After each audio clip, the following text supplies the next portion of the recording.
મારા વિડીયો જોઈને કેટલાય લોકો એવી કોમેન્ટ કરે છે કે અમને તો લગ્ન કરવામાં રસ નથી, અમારે લગ્ન નથી કરવા. એવું કઈ નહીં, લગ્ન કરી લો. બૈરું રોજ થોડી મારે.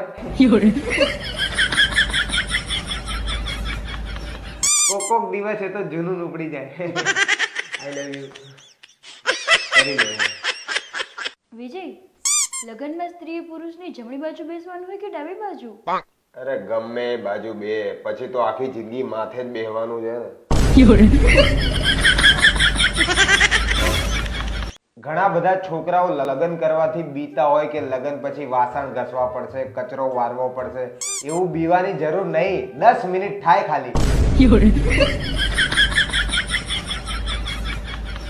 વિજય, થોડા દિવસો પછી આપણી 5મી એનિવર્સરી છે, મને ક્યાં લઈ જશો? હું વિચારું છું કે આ એનિવર્સરી તને અંદમાન નિકોબાર લઈ જવું. અરે વાહ, તો 10મી આવશે ત્યારે?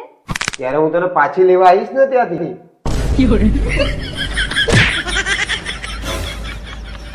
મેં ક્યાંક સાંભળ્યું હતું કે ભારતમાં 1000 છોકરાઓ સામે 943 કે એવી કોઈ છોકરીઓ છે.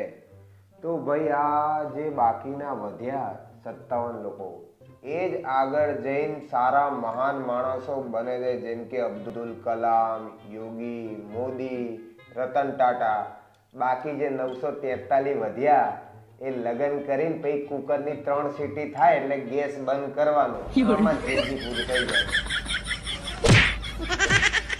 મેં કીધું તું આ તો કરવું જ પડે ને, ખાવું હોય તો.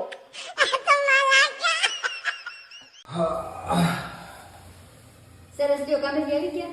ઓ શું લાવું? ચા લીએ જા. હાલો લાવો. અરે હું બહાર જાઉં, ફટાફટ ચા પીવડાવ દે મને. અરે અહીંયા બેઠા બેઠા શું કરશું? ચલો યાર ચા પીને આવીએ.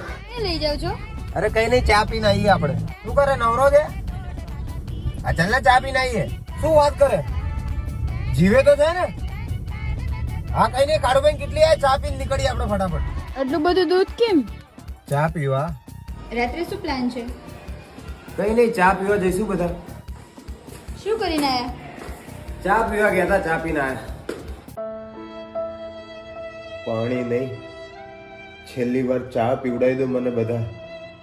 આખી જિંદગી શું કરી રહ્યો? ચા પીને આવ્યો. હવે મૃત્યુ પછી તારી કોઈ ઈચ્છા બાકી હોય તો બોલી જા. 1 કપ ચા.